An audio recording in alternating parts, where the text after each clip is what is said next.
मी पंजाबडक आज आहे 22 मे 2025.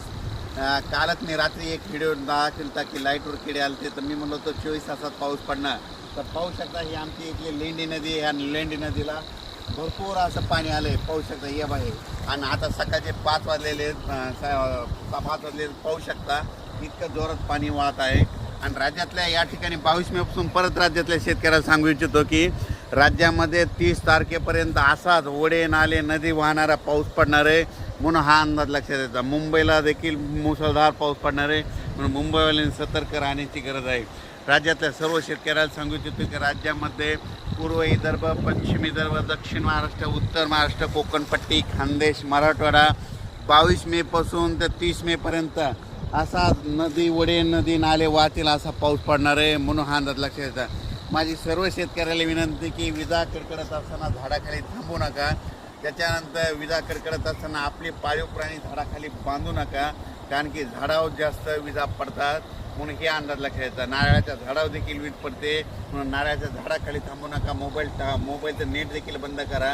काल देखील 2-3 ठिकाणी मोटरसायकल चालत असताना मोटरसायकल विजा पडलेले 2-3 व्यक्ती महाराष्ट्रातल्या दगावल्यात म्हणून हे देखील लक्षात येतं. आणि राज्यात सांगायचं झालं तर म्हणजे हा पाऊस 30 तारखेपर्यंत दररोज 2-2 दिवस वेगवेगळ्या भागात पडणार आहे आणि जमिनीमध्ये चांगली 1 फूट वर जाणार आहे म्हणून हा अंदाज लक्षात येतात. मग सांगायचं झालं तर हा पाऊस सांगायचं झालं तर सर्वात जास्त मुंबईला पडणार आहे, नाशिककडे पडणार आहे, त्याच्यानंतर कोकणात पडणार आहे, कोल्हापूर, सातारा, पुणे खूप पडणार आहे, म्हणजे नगर जिल्ह्यात देखील खूप पडणार आहे. त्याच्यानंतर मुंबईकरांना सतर्क सांगू इच्छितो की तुमच्या मुंबईलाचं जनजीवन असं विस्कळीत होईल असा म्हणजे 27, 28, 29 देखील पाऊस पडणार आहे म्हणून हा अंदाज लक्षात येतात. राज्यातल्या सर्व शेतकऱ्याला सांगू इच्छितो की तुम्ही तुमची स्वतःची काळजी घ्या, आपल्या पाळण्याची काळजी घ्या म्हणून हा अंदाज लक्षात घ्यायचा. राज्यातल्या कालच मी एक व्हिडिओ टाकला होता की मी म्हणलो होतो लाईटवर किडे आल्याच्या नंतर बघा 72 तासात पाऊस येतो का नाही. म्हणजे काल 21 मेला टाकलं, हे बघा 22 मे. तर हे असा निसर्ग संदेश येते.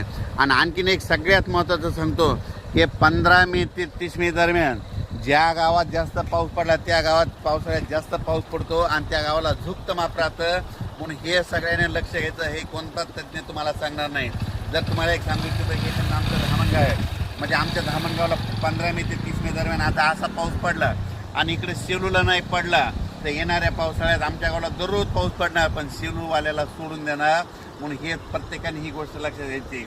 ज्या गावाला जास्त पाऊस पडला तिथं जास्त पाऊस पडतो म्हणून हे लक्षात येतं. राज्यातल्या सर्व शेतकऱ्याला सांगू इच्छितो की लगेच उद्याच्याला एक अंदाज दिला जाईल म्हणून हे लक्षात घ्यायचं. हे पाहू शकता आमच्या इकडल्या सगळ्या नद्याला पूर आलेला आहे. धन्यवाद.